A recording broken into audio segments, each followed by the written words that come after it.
Boa tarde, senhoras e senhores. Em continuidade ao nosso 4º Congresso Nacional da FENALEGES, convido para falar sobre a database e a comissão paritária o professor Marcos Antônio Silva, professor de Direito Público e ex-secretário-geral parlamentar e administrativo adjunto na Câmara Municipal de São Paulo.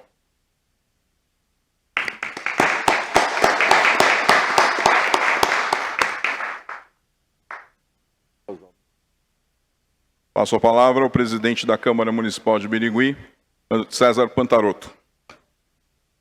Boa tarde novamente. Vamos continuar o nosso congresso, né? Dando sequência às apresentações. Gostaria já de agradecer de antemão aqui ao professor Marcos e dizer da expectativa que a gente tinha, né, de ter lotado esse auditório, mas é aquela história, não prevalece a nossa vontade, mas os que estão aqui com certeza estão interessados, né? Nós não trabalhamos com quantidade, mas sim com qualidade, tá? Muito obrigado por ter vindo até Birigui e tenho certeza que onde a gente conseguir chegar através das mídias sociais, nós só temos que ganhar, vamos ganhar, tá bom? Seja bem-vindo. Está aberta a segunda etapa do dia de hoje do Congresso da FENALEGES. O presidente da FENALEGES vai fazer uso da palavra. Obrigado, presidente. Agradecer aqui o Marcos Antônio, nosso colega na Câmara Municipal de São Paulo. Presidente Cezinha, ele traz agora um assunto que, para a gente, servidor público, é muito caro, né? A questão da database, da comissão paritária e da própria representação que o servidor tem que ter junto à Câmara para dar o apoio e a sustentação que os vereadores precisam ter. Então, agradeço o Marcos, tá? E vamos lá para mais algumas horas de conhecimento. E amanhã temos mais, né, pessoal? O doutor Yuri já está aí. Amanhã também, previdência privada, aspectos jurídicos, boas práticas. É isso aí. Um abraço. Com certeza. Fique à vontade. Nós temos um microfone sem fio, se o senhor quiser fazer uso. Ou usar a tribuna. Fique à vontade. Para usar a tribuna, mas não sem antes. Aqui, mais uma vez, agradecer o acolhimento de Vossa Excelência, do nosso querido também presidente Eduardo Carrion, a todos que estão conosco aqui presencialmente, e do mesmo modo a todos que estão conosco, integrados pelas mídias sociais, com um interesse comum em ver o Poder Legislativo produzindo seus fins. E espero aqui deixar uma contribuição que seja relevante. Tá? Eu vou, então, nesse momento, pedir licença aos senhores para ocupar o espaço para ter um pouco mais de vontade de falar. Com licença. Fique à vontade. Presidente, mais uma vez, obrigado. Bom, gente, o tema que me trouxe aqui, a convite da FENALEGES, foi database e comissão paritária. Muito bem. Um tema conhecido, não há surpresa para ninguém tratar desses assuntos. Uma coisa que interessa poderosamente do ponto de vista interno do parlamento. E eu, quando recebi o convite, pensei, poxa vida, eu não desejo falar sobre coisas que todo mundo já tem manso na memória, manso no conhecimento. Quero tentar agregar alguma coisa, quero tentar acrescentar um valor. E mostrar que esses temas, eles são também janela de oportunidade para fazer com que a sociedade tenha conhecimento mais rico, mais concreto, mais poderoso em relação àquilo que se faz dentro do parlamento. Especialmente hoje, que nós devemos tanto valorizar as missões do parlamento. Porque em todos os aspectos do funcionamento, o parlamento ele é o poder mais próximo do povo. E, portanto, não pode abrir mão da sua missão de também levar conhecimento, demonstrar a importância das instituições, valorizar o papel da administração pública como uma ferramenta da república, ou seja, res pública, coisa pública, entregar às pessoas. O Estado trabalha para as pessoas e não o contrário. Então, com esse espírito, eu que tenho o vício de professor, né, quero sempre pedir licença para vocês e um pouco de paciência para começar do início, né? E para nós o início, Sônia, né, é a Constituição Federal. Então, o artigo 2º da Constituição Federal nos diz bem que são poderes da União, independentes e harmônicos entre si, o legislativo, o executivo e o judiciário. O artigo 44 fala que o poder legislativo é exercido pelo Congresso Nacional e se compõe da Câmara de Deputados e o Senado. E nós sabemos também que isso se estende do ponto de vista da organização político-administrativa do país aos estados com as assembleias legislativas e a cada um dos 5.565 municípios em suas câmaras municipais.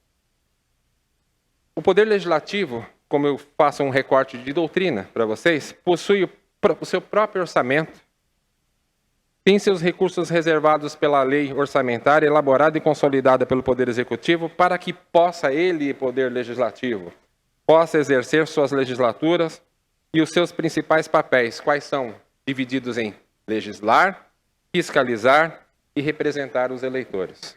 Gente, olhando só para esse primeiro slide, olhando para o Poder Legislativo, nós percebemos que essa autonomia tem que fazer sentido, não para nós que já pertencemos ao poder. Ela tem que fazer sentido às pessoas. As pessoas precisam olhar para esta casa, olhar para os seus membros e encontrar pontes. Nós precisamos representar pontes. E para isso é preciso muita integração. E é nesse ponto que eu tento fazer a interligação entre esse aspecto grande, esse aspecto constitucional, esse aspecto que nos correlaciona com as instituições democráticas, com as questões internas do parlamento. Entre elas, a database e o papel tão relevante das comissões paritárias. Se eu pudermos mover o slide, nós teremos aqui mais alguns pequenos recortes. O Poder Legislativo aprovisiona anualmente em torno de 1% das receitas correntes da Lei Orçamentária Anual para desenvolver o seu trabalho. A lei, a Constituição determina que esse recurso é um recurso do Poder Legislativo.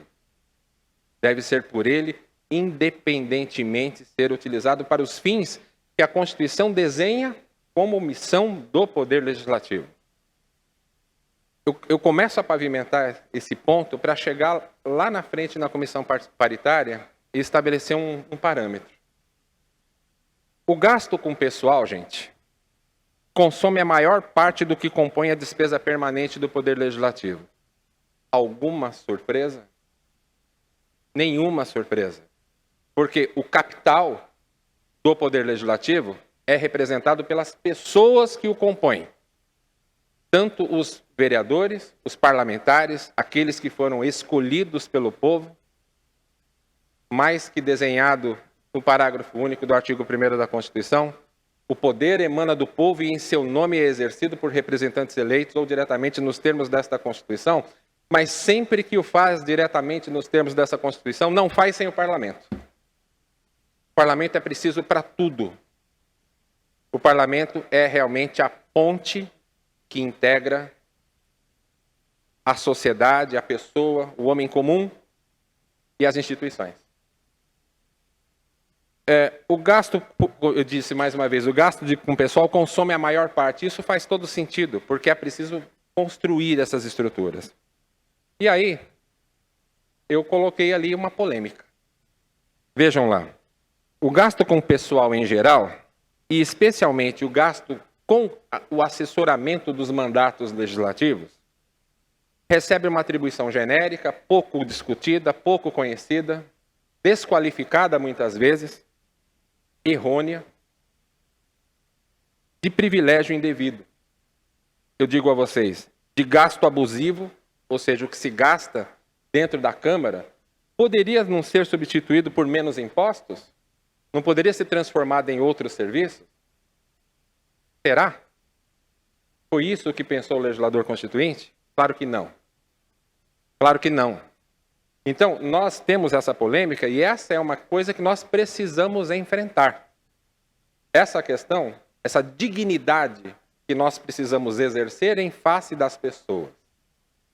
Nós precisamos estabelecer convencimento às pessoas, à sociedade, da importância de ter um parlamento ativo, forte, consciente, moderno, que trabalha com as ferramentas que estão dentro de uma sociedade tão disruptiva como a nossa, em que o Estado não é o mesmo.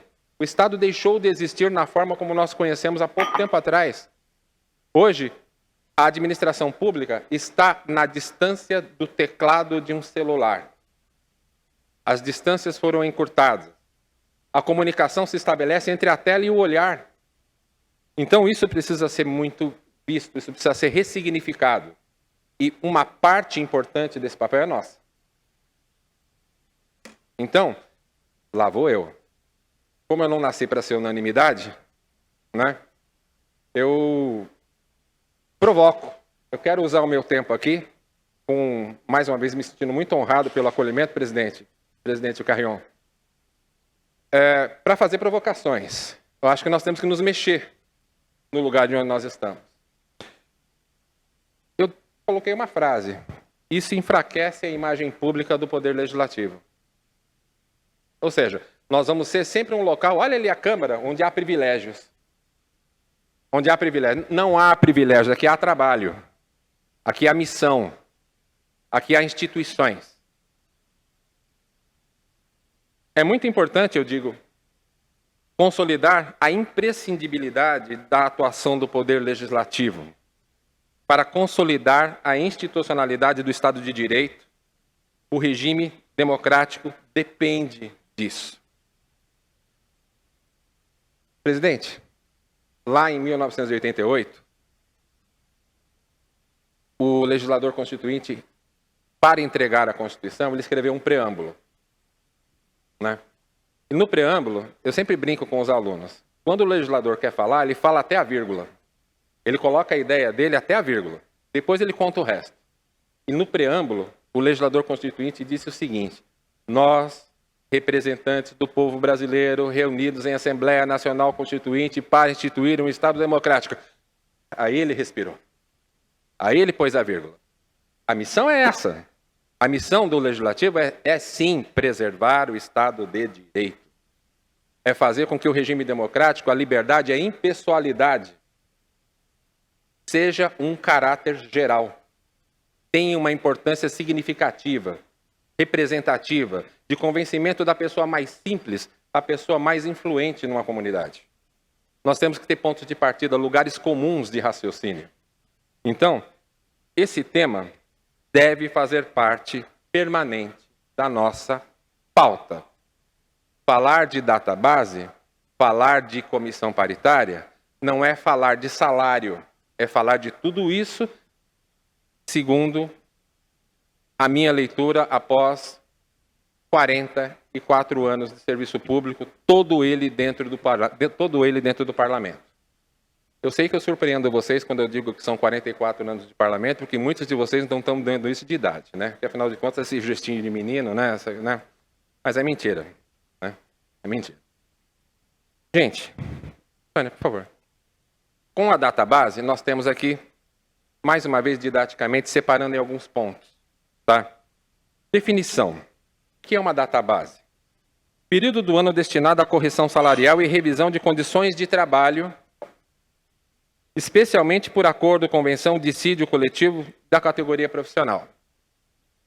Isso é conhecido por nós, né? Eu não quis começar daqui, né?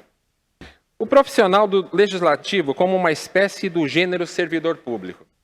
Todos somos servidores públicos, mas o servidor do legislativo é uma espécie definida, característica própria.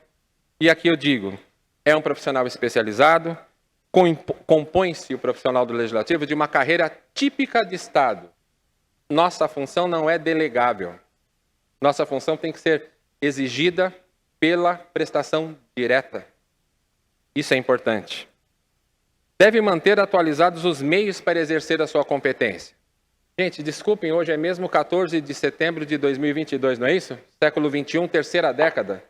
Estamos juntos. Terceira década do século XXI, é isso mesmo? É. Nós estamos passando por um momento disruptivo. Chegou mais uma vez a hora de lembrar que o Estado não é mais analógico. O Estado é eletrônico. O processo é eletrônico. A sociedade é da informação.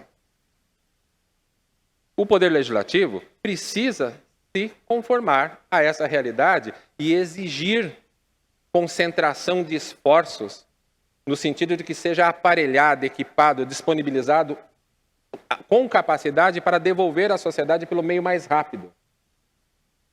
Isso é prestígio ou não prestígio? Isso é uma condição absolutamente irrefutável. É prestígio ou não prestígio? Gente, apoiar o desenvolvimento da função legislativa é mais que assessoramento. Não estamos aqui, enquanto pessoas chamadas por concurso público ou pela confiança dos parlamentares, para assessorar. O que o senhor precisa? Ah, vou ajudá-lo. Não, não é isso. Eu preciso olhar e saber o que eu posso fazer pelo seu mandato. Eu preciso olhar e falar, o seu mandato será melhor se isso acontecer. Eu vejo a experiência de outros lugares, talvez nós possamos utilizar isso aqui também. Ou seja, isso aqui deu certo numa relação comercial dentro de um ambiente da cidade. Será que isso não pode ser transferido também para dentro do serviço público? Será que o serviço público não pode ser mais acolhedor? Nossa função não é só de assessoramento. Vejam, da mesma forma, o preparo para o exercício das tarefas supervisionais, fiscalizatórias, legislativas, todas tarefas que requisitam destreza, aptidão, memória. Servidor público faz sentido pela memória que ele tem da administração. Atualização e acesso a meios adequados para desenvolver o seu papel. O presidente César iniciou a abertura dos trabalhos agora à tarde, indicando que gostaria de ver um auditório cheio, né? É desejo de todos nós. Afinal de contas, quem não gosta de gente? Mas hoje, eu tenho a emoção concreta de que há muita gente conosco. E muita gente ainda virá, porque isso vai ficar disponível. Nós não estamos falando para paredes, nós estamos falando para o mundo. Tudo é muito representativo. Tudo isso é muito relevante. Os servidores do Legislativo estão presentes em carreiras com características próprias. Ou seja, os servidores do Poder Legislativo são colocados em harmonia também com o órgão auxiliar que são os tribunais de contas. Não há hierarquia entre Câmara Municipal e Tribunal de Contas, especialmente do ponto de vista dos servidores. Nós temos parceria, nós temos comunhão de objetivos e tarefas diferentes, que se realizam muito melhor à medida em que se entrosam as equipes. Então, isso também é um desejo que precisa ser muito acalentado. Nós percebemos lá na cidade de São Paulo, de onde eu venho, uma feliz convivência com o Tribunal de Contas. São Paulo, como capital, ainda pôde manter, depois da Constituição, um Tribunal de Contas, né? Que tem um papel muito importante. E as equipes do Parlamento e do Tribunal convivem bem. Convivem muito bem. Gente, vamos dar um passo adiante, né? Nós temos aqui a database como ideia forte e a independência do Poder Legislativo. Vamos lá.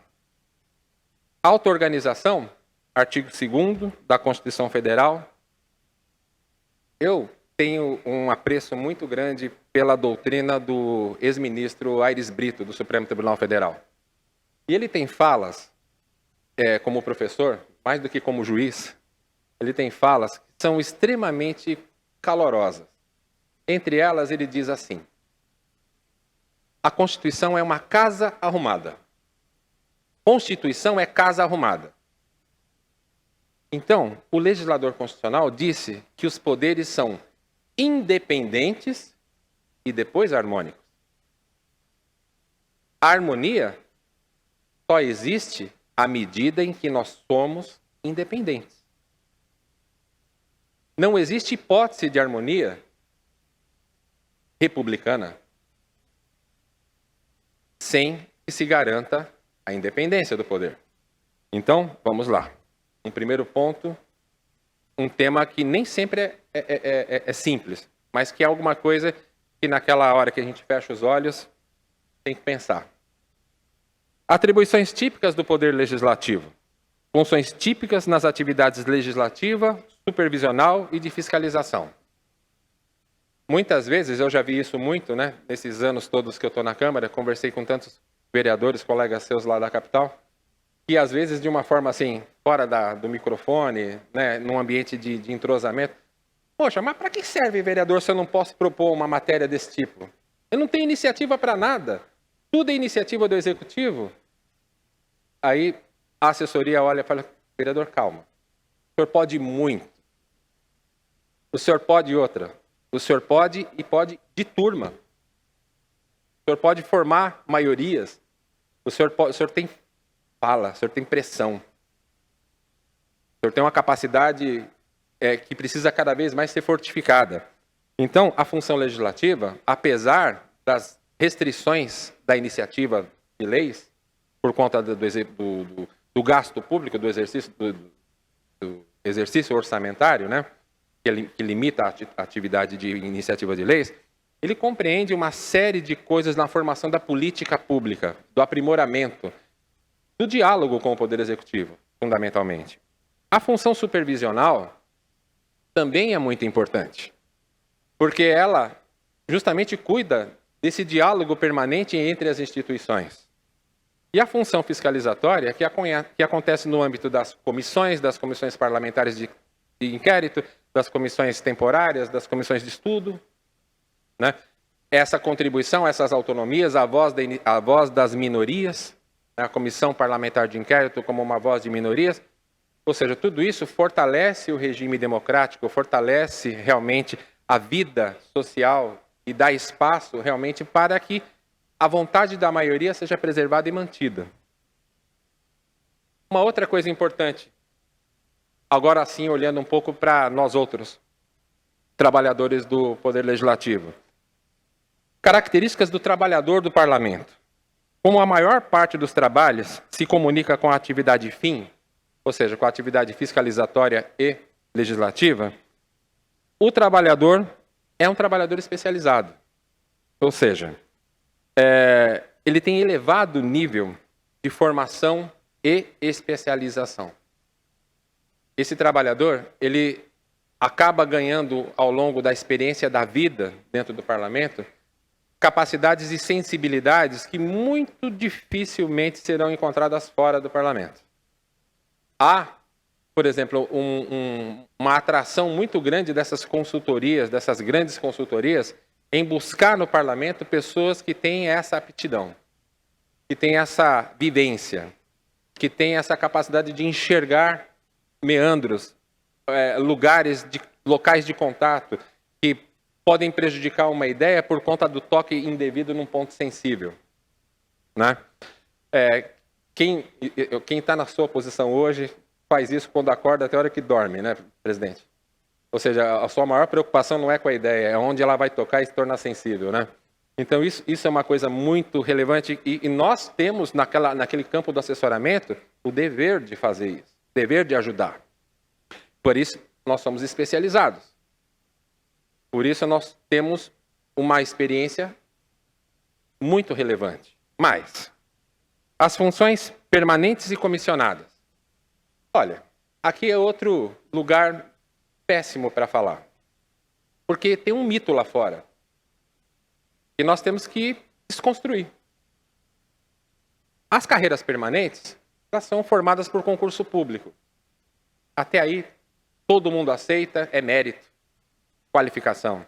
Agora, as funções de confiança já merecem um ataque gratuito, desnecessário, descabido, como se fosse o tal do cabide de emprego, muito pelo contrário. Quem elege um representante elege ideias que ele apresentou. E para que ele ponha essas ideias de pé e as conforme em política pública, ele precisa de gente que pense como ele e que apoie essas ideias. Isso não se encontra abundantemente na burocracia. E mais, a burocracia é institucional. O cargo em comissão é função de governo. Instituição é uma coisa, instituição é permanente, é perene. Governo é temporário. As duas têm razão de existir e precisam existir fazendo a sua parte, e fazem. E fazem. Podemos? Falei tudo isso para colocar esse textão aí. Né? Ou seja, o não dever de seguir a proposta do Poder Executivo. Do início até agora, eu tentei chamar a atenção de todos nós para o fato de que nós temos que ter independência, autonomia, visão própria, nós temos orçamento próprio, nosso orçamento não é dado por alguém, ele é estipulado na Constituição, nas leis. Nós temos aí o artigo 29A da Constituição, estipulando um teto para esses gastos. Nós temos a Lei de Responsabilidade Fiscal, nos dando um padrão de 6%, naquele teto de até 6%, daquele teto de 60% pode ser gasto com o pessoal. Tudo isso é do jogo. Mas, lá vem a realidade nos importunar, né, presidente? O prefeito está lá, com a GCM, com os professores, com o pessoal da saúde. E agora, com esse piso da saúde, o que eu faço? De onde vai sair o dinheiro? Então, quando me vem falar em reajuste, o máximo que eu posso fazer é o sinal da cruz. Agora, isso é o poder executivo. Nós aqui temos o nosso próprio orçamento, nós temos as nossas próprias autonomias, a nossa capacidade, os nossos problemas internos, o nosso planejamento. É preciso altivez para tratar essas coisas diferentes de modo diferente. Ou seja, poxa vida, eu trabalho na Câmara, se eu tiver aumento, como é que eu vou ficar com meu vizinho que é professor? Eu vou ficar com meu vizinho que é professor do mesmo jeito que eu vivia antes, porque ele escolheu ser professor e eu sou funcionário do parlamento. Não foi sorte. Não foi sorte. Foi escolha. Lindas escolhas.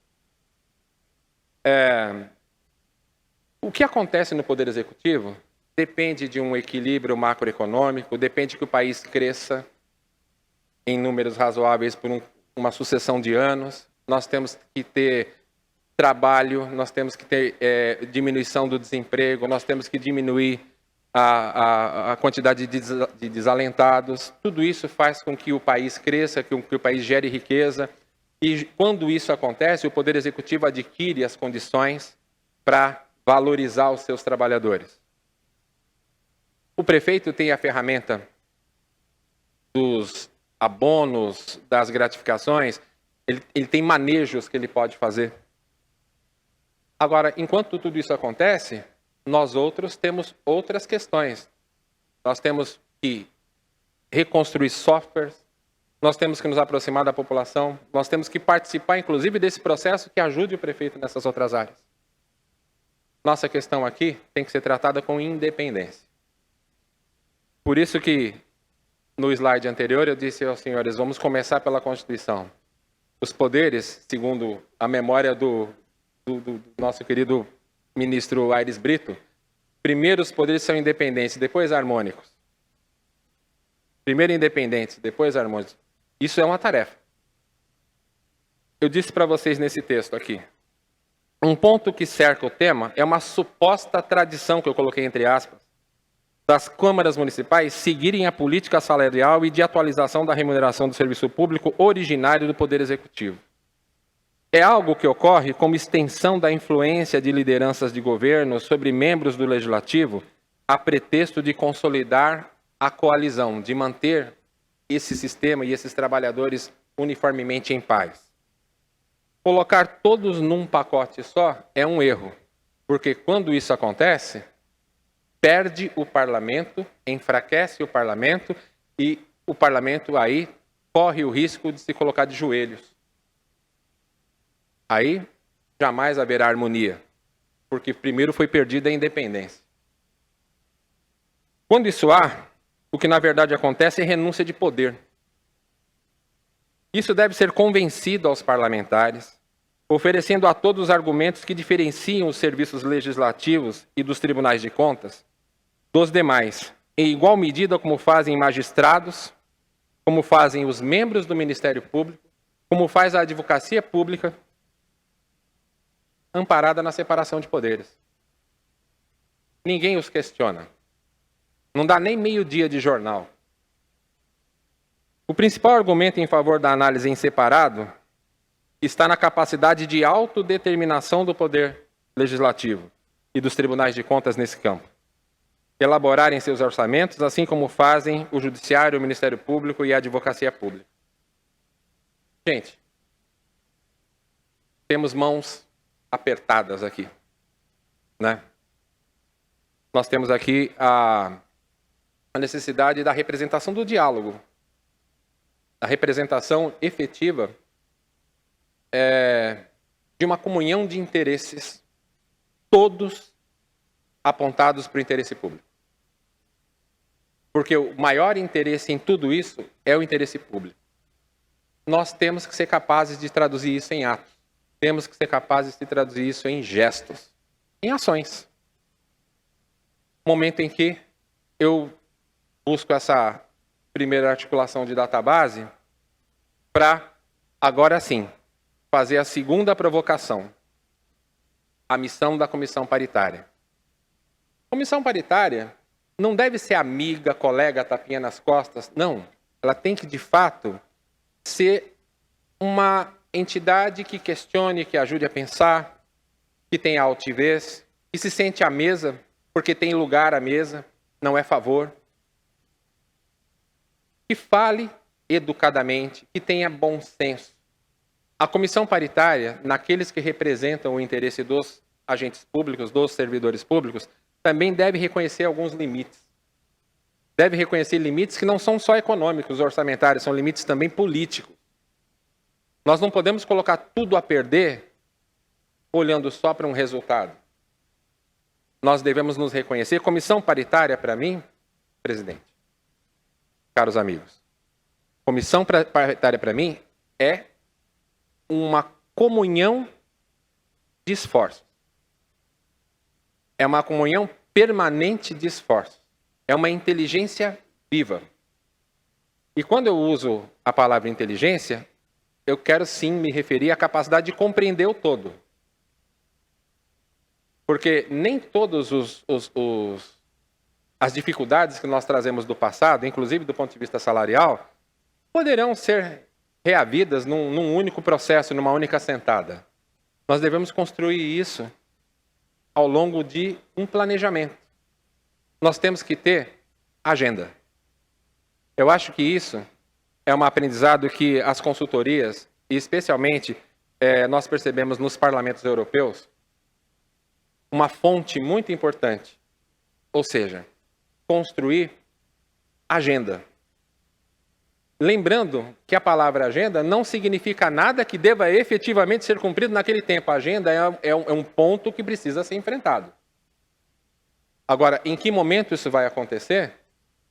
É preciso que condições se organizem em torno disso tudo. Diálogo permanente. Eu coloco chamando a atenção. E digo para vocês, digo para todos nós, desculpem a liberdade. Sindicatos e associações do setor público devem, o verbo eu escolhi, manter diálogo permanente com os colegiados diretores. A função parlamentar, quando adicionada da função administrativa, é muito penosa. É muito penosa. Não é simples. O autorizador de despesa realmente é um trabalho muito relevante, é muito difícil de fazer. São muitas questões que entornam a mesma pessoa, né? Eu digo no texto, para depois a gente avançar, há papel de convencimento maior que unicamente o de atualização e revalorização salarial. Essa é uma das pautas da agenda. Os servidores devem ser ouvidos e participar ativamente como fonte. Saber se é só disso que eles precisam, para que fique claro também que a missão dos sindicatos, que a missão das associações, que a missão das federações, ela realmente vem animada pela vontade coletiva de quem eles representam. Para revalorizar vencimentos, bem como elaboração, transformação, atualização dos serviços públicos prestados pelo Poder Legislativo e tribunais de contas. Ou seja, nossas propostas não podem ser só pedidos de dinheiro. Nós temos que trazer também como nós queremos trabalhar daqui para frente, como nós seremos melhor vistos lá fora, como nós desconstruiremos essa imagem negativa.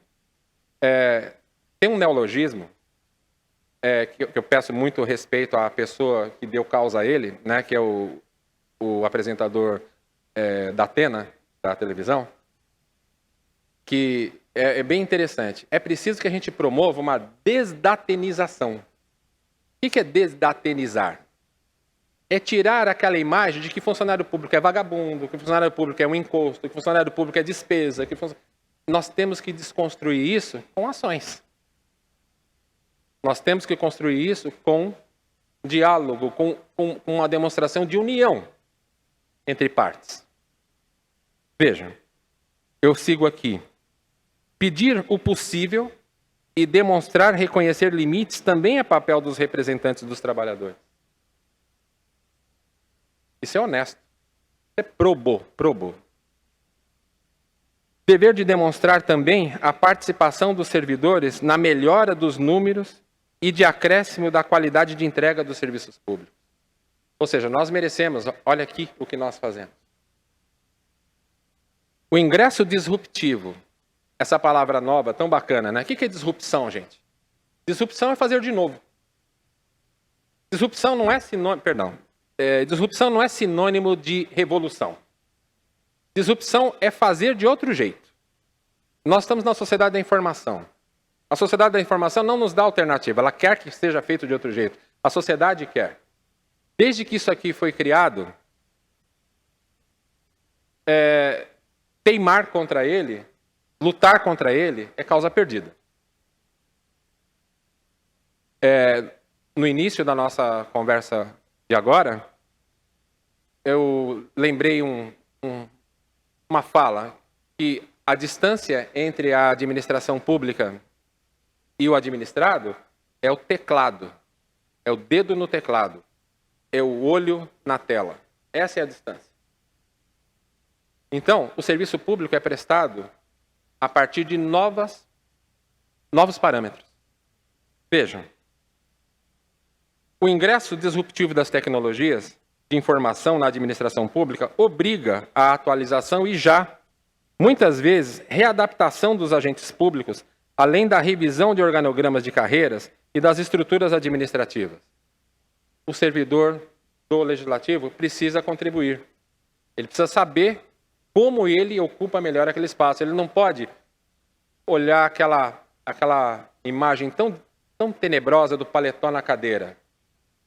Não pode existir, isso não existe mais. Esse dever de prevenir a obsolescência deve compor a pauta da comissão paritária. Prevenir que o nosso trabalho não seja útil. Obsoleto é porque não é útil. Se não é útil, não é valorizado. É simples assim. Uma estrutura que não acompanha essa violenta velocidade de mudanças se torna desimportante e, ao final, merecedora de menor atenção e valorização. Desculpem a grandiloquência, mas isso é um fato. Isso é um fato. Ainda dentro do campo do diálogo permanente, fazer parte em tempo integral é o desafio. Ou seja, a mobilização das comissões paritárias, da parte dos agentes públicos, dos servidores do Legislativo, tem que ser mantida, aquecida, e esse é um dos trabalhos da Federação, esse é um dos trabalhos da FENALEGES, esse é um dos da CONACAT também, Esse é um dos trabalhos dos sindicatos, manter mobilizada essa parte da comissão. E também sempre pedir espaço, sempre pedir para se sentar à mesa, sempre trazer uma ideia, sempre oferecer uma correção de rumo, alguma coisa que contribua fora daquela famosa data do dissídio, né? Mostrar importância e ser parceira da sociedade. Ou seja, nós temos que nos comunicar. A sociedade precisa conhecer. Olha, haverá uma audiência pública para tratar daquela questão da saúde. Haverá, vamos divulgar isso, vamos colocar, nós temos que criar páginas, nós temos que fazer com que isso saia do parlamento e alcance as pessoas onde elas têm acesso. É mais útil fazer isso do que o diálogo boca a boca, que também é importante. Mas é preciso fazer isso como uma ação continuada. É preciso formar estruturas dentro do Legislativo para receber essas agendas e divulgar. Aproximar as pessoas. Mas eficácia é manter a agenda permanente. E aqui eu estou grifando a palavra agenda. Eu estou, de fato, colocando isso como o ponto de partida. Ou seja, é preciso ter uma agenda. Vejam, essa é a fonte da importância e o que justifica a valorização ao longo do tempo. Pensar no futuro, pensar como Estado, pensar como algo perene. Missão. E aí sim, gente, desconstruir o discurso e a imagem de baixa produtividade que anima aqueles a quem nem com a pandemia por que passamos. Olha o quanto o serviço público fez dentro da pandemia. Foi capaz de convencer sobre a essencialidade de um serviço público sistêmico, vaso comunicante e presente na vida das pessoas. Quem colocou a vacina no braço de todos nós foi o serviço público. E o Poder Legislativo foi quem trouxe e estruturou a emergência. Criou as condições para que o dinheiro fosse gasto naquilo. Trouxe legalidade para essas condutas. Nós trabalhamos antes daquele que aplicou, do que aquele que aplicou a vacina.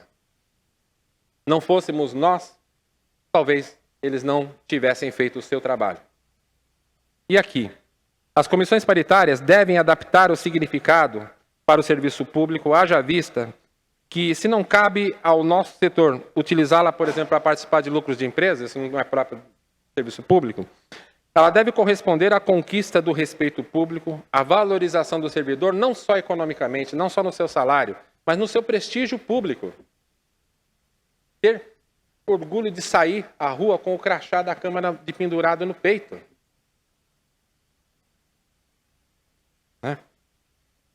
Na constante ação de aperfeiçoamento profissional e acesso às ferramentas mais modernas para prestar esse serviço.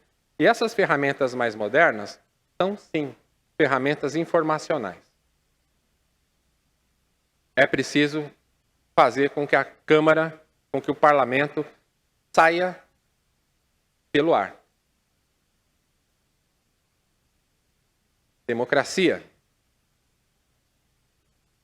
De novo, só um respeito à fala do legislador constituinte quando apresentou o seu trabalho divulgando o preâmbulo da Constituição.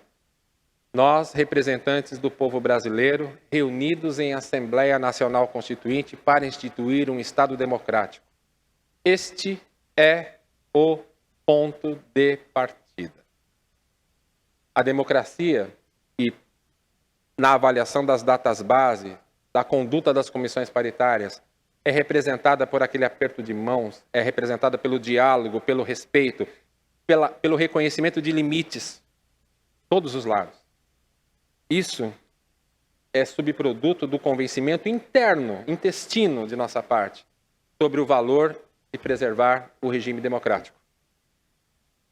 E aqui, já me aproximando do final, eu digo, não é demais lembrar a importância de nos reconhecermos em República Federativa sediada em Estado de Direito. Esta é a lição do primeiro artigo da nossa Carta. A República Federativa do Brasil, formada pela união indissolúvel dos Estados, do Distrito Federal e dos municípios, organizada na forma de Estado Democrático de Direito e pelos seguintes princípios: soberania, cidadania, dignidade humana, e aí segue, valorização do trabalho humano. O servidor público tem, sim, lugar de fala. Tem, sim. Nós precisamos saber dignamente ocupá-lo. E aí, eu já estendo aqui os meus cumprimentos e o meu reconhecimento por um trabalho longo, difícil e importante do presidente Carrion e de todos os que o antecederam, do nosso grande amigo Antônio Carlos Fernandes, de tanta gente que obstinadamente trabalha para proporcionar que isso exista em alto nível. Nossa meta, enquanto agentes públicos do Poder Legislativo, é aprimorar cada vez mais o que queremos dizer e a forma de dizer, presidente. Com altivez, ponderação, capacidade de mediação de interesses, que circunscreve de mãos dadas as nossas categorias e o interesse público. A minha mensagem aqui, final, nesse encontro, é que pensemos, falemos, entreguemos, exijamos conforme o nosso tempo. Nós temos que pensar conforme o dia 14 de setembro de 2022, terceira década do século XXI. Não adianta pensar com memória de algo que não funciona. O nome disso é reacionarismo. Nós precisamos de avanço. O trabalho é perene, é nosso aqui hoje, de outros daqui a algum tempo. Mas estamos habilitados a fazê-lo. E aí, gente? Avancemos. Muito obrigado pela alegria de estar aqui ao lado de todos vocês. Muito obrigado.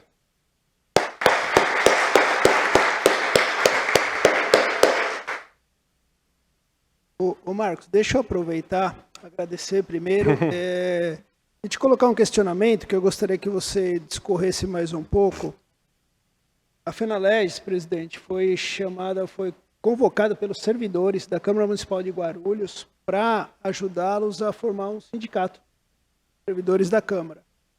E quando a gente estava conversando, Marcos, com eles, tratamos sobre database, facilmente entendida, mas muitos não entendiam ou não conheciam o Instituto da Comissão Paritária. Então, se você puder mais um pouquinho, permitir, presidente? É lógico. Como nós estamos aqui para o Brasil inteiro, isso vai ficar gravado, gostaria que você fosse um pouco mais, explicasse um pouco melhor a formação da Comissão Paritária, como ela é feita, para outras pessoas que também não têm esse conhecimento. Sim, sim, com alegria. Veja, a Comissão Paritária é prevista em lei. E, portanto, a lei é o ponto de partida necessário para que isso tudo possa existir. Agora, não basta a lei. É preciso vontade também das pessoas. A primeira etapa para que uma comissão paritária tenha sucesso, seja realmente bem sucedida no seu trabalho, é que ela seja organizada com pessoas que saibam dialogar entre si. E eu digo isso, em primeiro lugar, compondo as pessoas que representarão os trabalhadores. Aqueles que representarão os trabalhadores como equipe devem sim serem capazes de trabalhar como equipe e devem ser capazes de falar com unidade, representando sempre unisonamente aquilo que lhes parece ser uma deliberação da maioria que os compõe. Estabelecida essa democracia interna entre os trabalhadores, é hora de buscar exercitar as pontes e buscar no acolhimento de parlamentares, como é tão bem representado nessa hipótese o vereador César, o presidente César, que tem o desejo de ouvir, que reconhece essa necessidade, que sabe que sozinho não faria, que as ideias são bem-vindas. Então, O que virá como agenda depende primeiro da construção desse ambiente. Um ambiente de diálogo, de bem-estar, de respeito, de não hierarquia, de muito respeito institucional. Afinal de contas, eu não estou aqui na frente de César, eu estou aqui na frente do vereador César, presidente da Câmara Municipal. Eu olho para o homem César, mas aqui eu me reverencio a todos os que o trouxeram aqui. Uma comissão paritária precisa, sim, estabelecer esses limites. Ela precisa saber que quem tem mandato representa. Eu acho que esse é o primeiro passo, é o primeiro momento do bom caminho. E à medida em que isso acontece, essas reuniões se iniciam, que se construa conjuntamente uma agenda baseada em fatos, baseada no possível, baseada na vontade de melhorar o possível, né, de alcançar mais, mas é diálogo. Professor, eu vou abrir a pergunta para o plenário, tá? Uhum. E depois a gente continua o bate-papo, se for Pois não, possível. por favor. Vou deixar aberto para quem quiser fazer alguma pergunta sobre o tema para o professor. Fique à vontade. Eu acho que essa primeira mesa aqui, o microfone está funcionando. Só falar, vê se está saindo a voz. Tá. Boa tarde a todos. Sou Miguel Lima, vice-presidente do sindicato lá da Câmara e Tribunal de Contas de São Paulo. Professor Marcos Antônio trabalha lá na Câmara Municipal. Deu uma palestra extraordinária. Obrigado. Comissão paritária nós temos lá na Câmara Municipal, no Tribunal de Contas, e a administração da Câmara e do Tribunal. A composição dela, ela é igualitária, né? Trabalhadores. É uma ótima lembrança, igualitária. E administração pública. Eu não sei se a Prefeitura de São Paulo tem comissão paritária, mas a minha pergunta vai: se o Poder Legislativo é capaz de criar sua comissão paritária justamente para tratar das questões não só financeira, mas da pauta social e pauta econômica dos trabalhadores, por que não a gente procurar fazer isso também no Poder Executivo, já que engloba várias carreiras, como saúde, educação, e geralmente esses profissionais não têm uma remuneração tão adequada como deveriam ter pelas funções que exercem no município.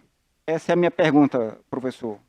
Olha, eu tenho um pouco de medo de talvez oferecer como resposta, inicialmente pelo menos, alguma coisa que nos pareça lugar comum.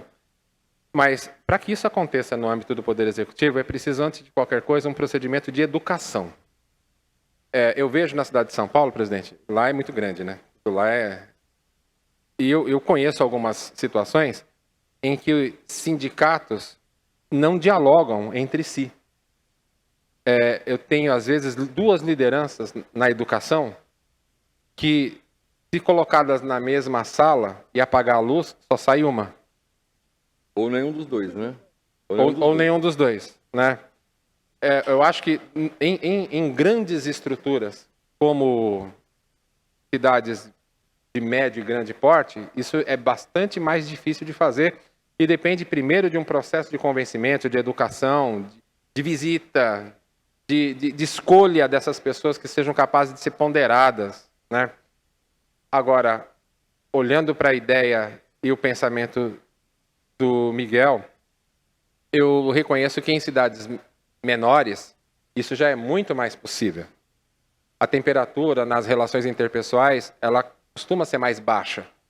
E também a intermediação é mais viável. Então, compor grupos e subgrupos, né? Quando se fala de poder executivo, nunca é um grupo como numa Câmara Municipal. Você tem sempre um grupo composto por diversos outros subgrupos, né? GCM, saúde, né? Então tem diversas coisas. Aí eu acho que é mais mais viável, mais simples usar essa metodologia. Agora, em grandes estruturas, eu confesso que eu não vejo com muita esperança essa ferramenta como razão porque a dificuldade de estabelecer pressão, né? Ou seja, você tem uma desarticulação tão grande, essas categorias não conseguem. Aí é preciso que tenha alguém sensível para fazer, né? Um prefeito sensível. Uhum.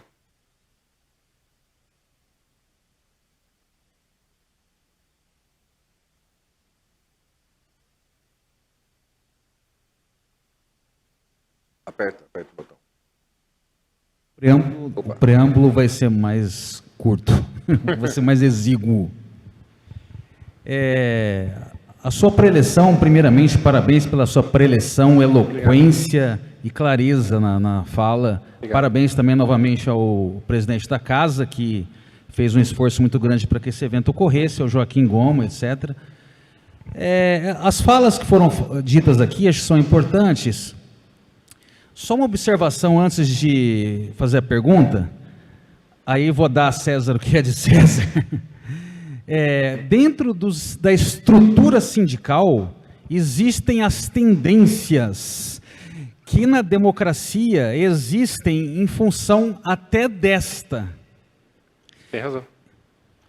E aí, a dificuldade, às vezes, de existir uma unicidade nas demandas. Isso ocorre até nos pequenos municípios como o nosso. Por exemplo, eu sou da POSP e lá existe uma dificuldade muito grande da gente ter uma pauta unificada para a educação que seja tanto execuível para que o legislativo atue dentro das suas competências e atribuições constitucionais, como o próprio executivo. Mas muito bem, o que eu queria falar é o seguinte: eu queria saber a sua posição em relação à importância do legislativo dentro dos pesos e contrapesos na divisão de Montesquieu do Estado, porque na realidade a divisão dos poderes, que na realidade não seria uma divisão de poder, porque o poder é indivisível, seriam as atribuições de cada poder, a função do legislativo para dar um equilíbrio nessa situação. Vendo que hoje, no momento presente, nós vemos a judicialização de várias questões que deveriam ser atribuições do legislativo, estão sendo assumidas pelo judiciário, que eu acho pernicioso, se me permite a palavra e a expressão um tanto quanto pesada. Mas é isso. Então, muito interessante, e partindo já da ideia do espírito das leis, né? Vamos lá viajar um pouquinho com Montesquieu. Montesquieu, ele reconhece, depois de fazer toda uma leitura histórica desse pensamento que vem desde Aristóteles, que o poder é uno e indivisível, mas que ele precisa ser funcionalmente dividido para evitar o abuso de poder. Ou seja, ele deve ser compartilhado.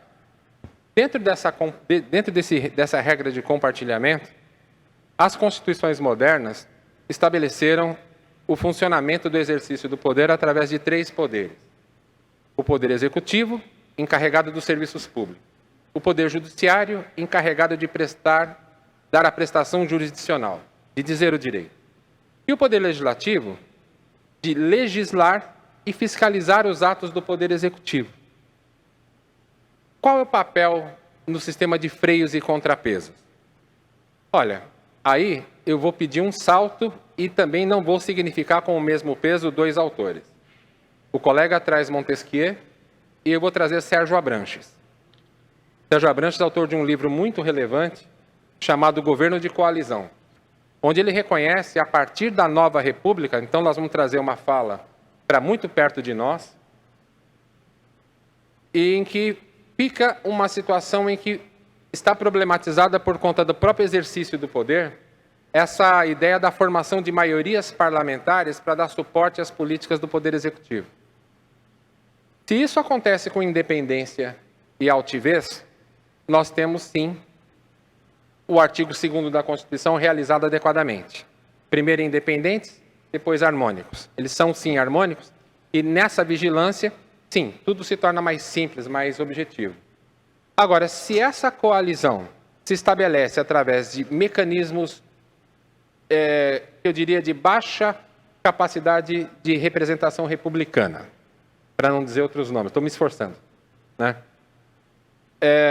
Eu acho que, de fato, tudo fica mais difícil porque o Poder Legislativo acaba abrindo mão da sua altivez, da sua potência, né? O que faz com que isso mude, em boa medida, também é a qualidade do eleitor, que precisa se posicionar mais conscientemente diante das escolhas que faz.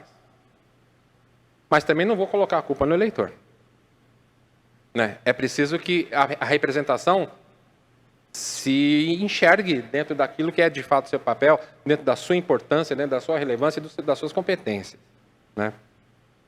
E o colega é muito preciso, a meu ver, é muito preciso quando ele diz, quando isso descamba, quando essas relações desandam, tudo é encaminhado ao judiciário. E o judiciário não age sozinho, ele age quando provocado.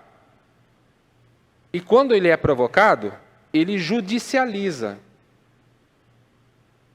Ele resolve, ele decide. Quem judicializa não é o judiciário, é a política. Então, o que está havendo hoje no Brasil é justamente por conta da falta de agenda, de um modo geral. Isso é minha visão. Eu peço desculpas se ela não for coincidente. E também não quero fazê-la prevalente. Mas eu entendo que, se o judiciário hoje tem o papel que tem, que exerce, ele só responde à judicialização excessiva que é da política. A política está entregando para o judiciário uma parte daquilo que ela deveria resolver. Eu acho que isso torna tudo mais difícil. Presidente. Mais alguma pergunta? Professor, eu também entendo assim. Tá? Eu acho que quando você abre mão dos seus direitos, você delega a outras pessoas tomar a decisão por você, né? Então a gente vê no nosso país hoje que quando o agente político, tá? Todas as esferas, ele aceita, fecha a carapuça de ser um ser incompetente, improdutivo, ele dá direito que as outras pessoas tomem o espaço dele, porque ele já se coloca como um ser inferior, uma categoria inferior perante a sociedade. Também. Se a gente não valorizar e não acreditar nas coisas que você defende, nos teus valores, vai ser ajuizado. Por quê? Não, vamos levar para a justiça. Eles são mais capacitados do que nós. E nem sempre a justiça faz o que é o melhor. Ela executa a lei. Exato. Ela não inventa, ela executa a lei. Então, eu acho que uma das maiores falhas, do meu ponto de vista, tá? E eu acredito que a pessoa, para ser um agente público do legislativo, no mínimo, ele deveria passar por um teste, saber se ele tem condições de interpretar um texto simples jurídico. E o que nós vemos muito hoje são analfabetos funcionais que não sabem o que está votando e o que está vendo. Depois, aprovam-se leis que viram DIN e aí reclamam que o judiciário está interferindo. Desculpe, é o meu posicionamento. Eu sei que durante a Constituição todo mundo tem direitos iguais, né? E muitas vezes a pessoa não tem um nível possível de acompanhamento. E ele tem que ter o mesmo direito do que um que tem um alto nível. Mas também é difícil, para aquele que tem um médio, alto nível, rebaixar a ponto de saber que está votando uma coisa que é inconstitucional, ilegal e imoral, sabendo que está sendo feito aquilo que aquilo lá vai virar uma DIN e aí que não vai sair, não vai virar nada. Então eu acho assim, quando a gente abre mão dos nossos deveres e direitos, vai para a justiça, né? Judicializa. Eu posso estar errado, mas é o que eu penso. Muitas vezes é a falta de vontade de fazer o certo. Presidente, eu acho que o senhor está totalmente correto. E eu fico, assim, muito honrado em perceber que dentro da leitura, que a meu ver, eu repito, eu considero correta, está aberto espaço para o que foi proposto aqui com esse tema. A lei não pede, a Constituição não pede que para que uma pessoa assuma uma função por representação, ser vereador, deputado ou senador, que ela seja doutor. Mas, sim, à medida em que a pessoa é eleita, ela tem do Estado uma estrutura que ele precisa compor adequadamente para cumprir bem o seu papel. Ele não pode vir para o plenário, para esse lugar tão cerimonioso, tão formal, sem vaga ideia do que ele vai fazer aqui. Tem a menor perspectiva das consequências do que aquele gesto vai trazer. Se aquilo está ou não conforme a lei, conforme a Constituição. A Câmara, a Assembleia, o Congresso dá a cada um competência e ferramentas para a instrução, para dialogar. Aí também tem uma outra coisa importante, que é o papel das lideranças partidárias, né? Que precisam ter uma atuação mais forte. E merecem também, e elas têm estrutura para isso.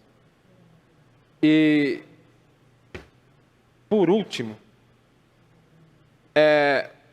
aqueles que estão naquele papel de assessoramento, que não é só falar amém, né? Devem melhorar a qualidade do mandato daquele que recebeu esse dom da sociedade.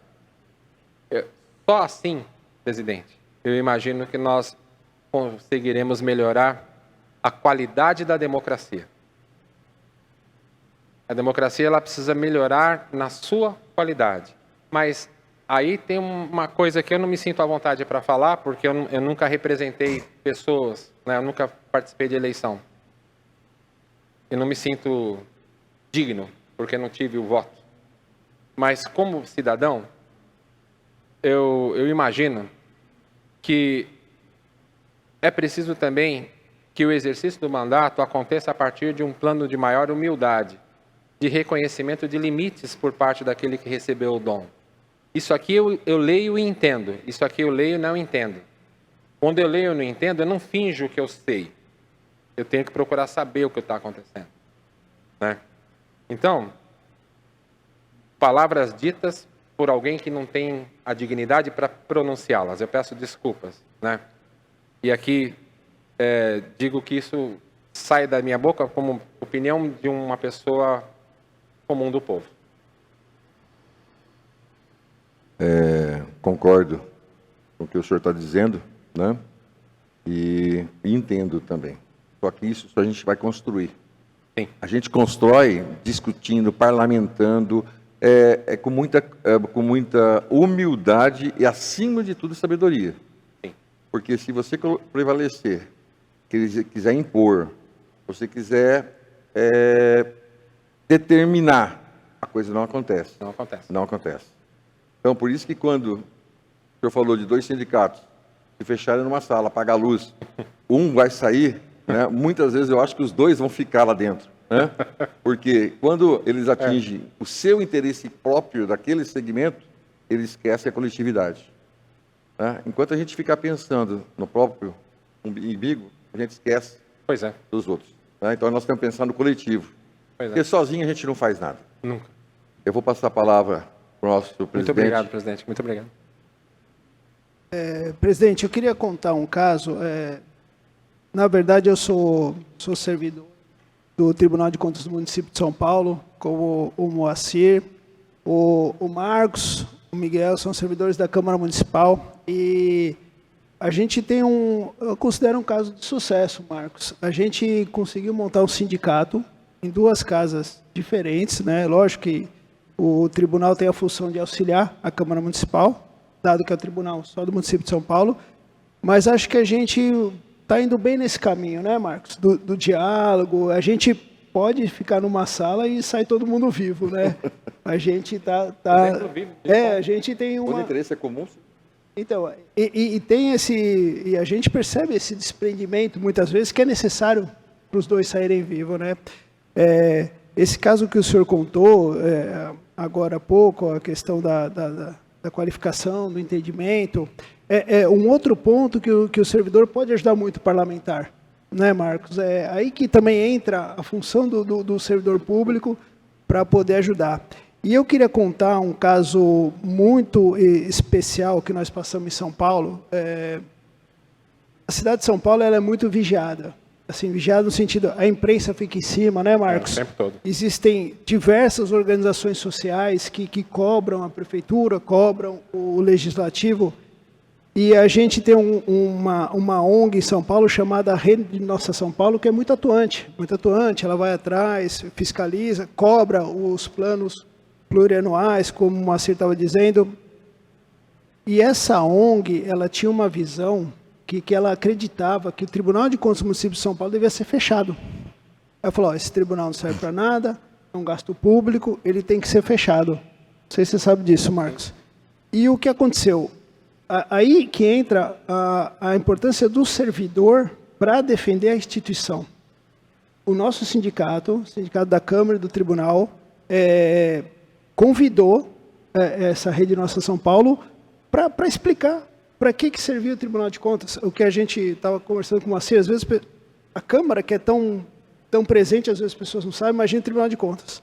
A gente convidou, Marcos, a Rede Nossa São Paulo, para explicar como o tribunal funcionava e o que ele podia agregar à própria Rede Nossa São Paulo em termos de informações, para ela ver o cumprimento das metas que estavam sendo estabelecidas pela Prefeitura. E foi um caso tão interessante, porque eles entenderam, também tiveram humildade de vir falar com a gente, entenderam, se apropriaram do que a gente estava passando para eles, e depois das conversas com o sindicato, eles entraram em contato com os conselheiros do tribunal, com a administração do tribunal, e fecharam uma parceria do Tribunal de Contas do município de São Paulo, com a Rede Nossa São Paulo, para que o tribunal também oferecesse informações para ela.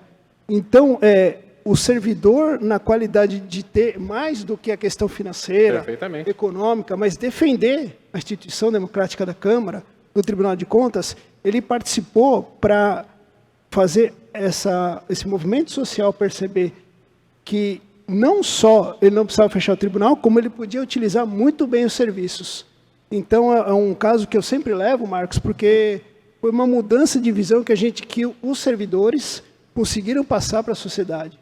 Então, tanto que a importância, presidente, que a gente traz o Marcos, a questão da database, a comissão paritária, porque a gente vê o servidor como um ponto muito forte de valorização da Câmara Municipal.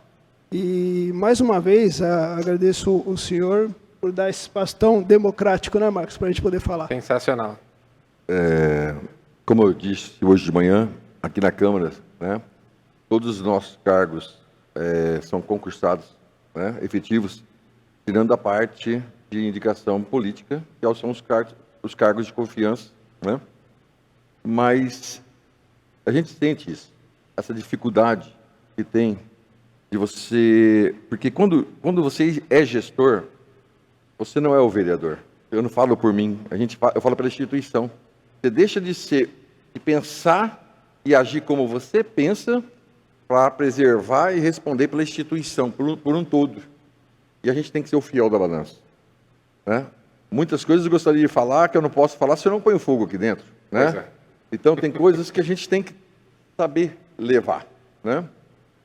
Mas eu tenho certeza que construindo com um pouco de vontade e sabedoria, a gente consegue o bem comum, né? Agora, se a gente não acreditar que nós somos capazes, que nós valemos o que são gastos com os nossos salários, que nós estamos fazendo a diferença de muitas pessoas do município, se a gente não acreditar nisso, nós não temos como convencer ninguém, se a gente não está convencido disso. De jeito nenhum. Né? Então, eu acho que é uma visão, nós temos que mudar a nossa visão, a nossa postura, né? Porque muitas pessoas vêm aqui nessa tribuna e falam, eu tenho vergonha de falar que eu sou um político. Eu não tenho vergonha de dizer que eu estou político, eu estou um período. Mas o tempo que eu tiver aqui, eu tenho certeza que eu estou dando o meu melhor e o que é possível fazer. Agora, infelizmente, eu não posso fazer tudo, né? Mas dentro do possível, nós vamos dar continuidade e capacitando, porque todo mundo tem direito de aprender, né? Está em cursos, tem várias coisas. A FENALEGES tem, o pessoal do Senado também tem, né? Vocês têm curso, quer dizer, só não aprende, só não busca conhecimento quem não quer. Pois é. Né? Então, por isso que eu falei, é o analfabeto funcional, aquele que não faz questão de aprender. Ele não quer aprender. Eu quero criticar que é mais fácil do que construir. Muito obrigado pela tua explanação. E Muito obrigado.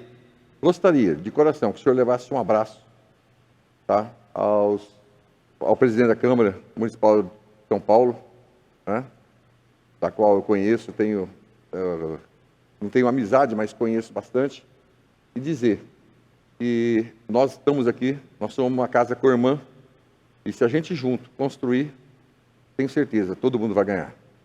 Muito obrigado e que Deus continue te abençoando. Uma honra muito grande estar aqui. Muito obrigado.